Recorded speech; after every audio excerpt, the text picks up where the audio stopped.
I was brought up with what I considered a traditional bench plane, such as the Stanley Bailey number 7. In this case, with its hand-forged plane irons, which are 3mm thick, new tote, and new knob. Fantastic tool, that really is. But you see, in the olden days, yeah, and to be fair, the cast iron bench planes, such as the old Baileys, they're from the olden days as well. But you know, those who couldn't afford those things might have bought something like this one. Yeah. Now, this one is in very nice condition. I have restored it, but there's no wormholes or anything nasty in it. No, it's actually a good little tool. And I use it. And it's got a beech body. Yeah, like me. Anyway, yes, it's got a beech-ready body that it has, made of beech wood. Okay? Well, a few weeks ago I showed you in a short video a new acquisition. I paid a tenner for it, right? I paid €10 for a block of woodworm.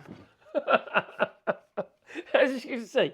Now, it is, I think this one is cherry. I think this is cherry wood, this one is. It's quite normal to have hand planes made out of fruit woods in the EU, whether it be cherry, plum, apple, you name it. You know, it's not unusual. Well, this one happened to be cherry. Probably more common than anything, really. Now, unfortunately, cherry is yummy to the bugs. As you can see, there's lots of bug holes. Now, don't worry, they'll be dead and gone.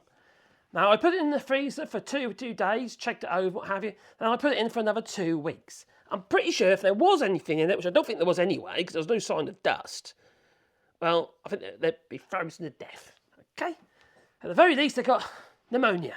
Okay? So, anyway, but what it did reveal on truing this tool up, for which now I've managed to get the sole pretty flat now, probably want a little bit more TLC, but also had to true up the sides, and the top I cleaned off as well while I was at it, and then the other side, and then I just chopped off the ends a little bit. Now this is a big tool, don't get me wrong, the size of that, and that is a number 7.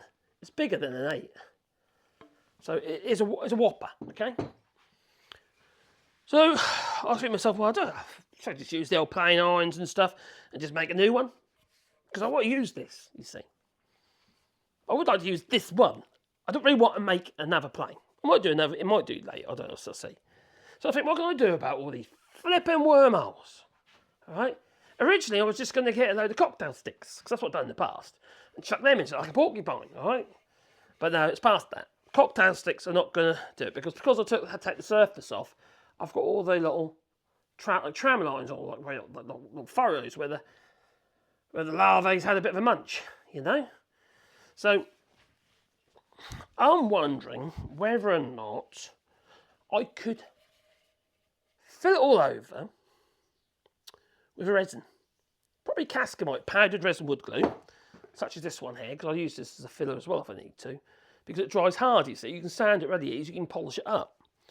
But also to add maybe a different coloured dust, such as black, for instance, or something like that, to create a bit of contrast, argument's sake. So I can make a spotty one. It's just no idea.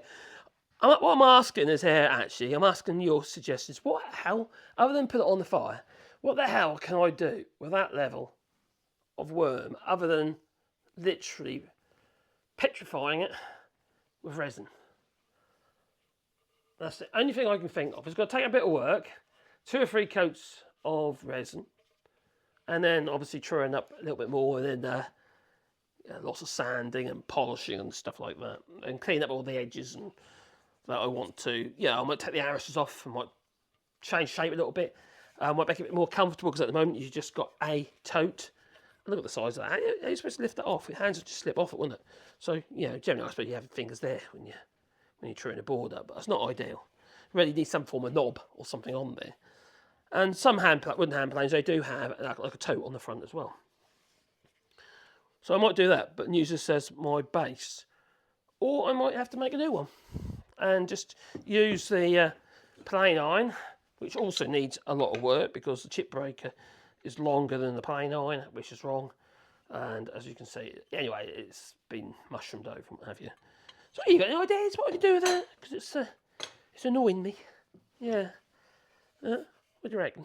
Please leave it in the comments down below. Toodaloo.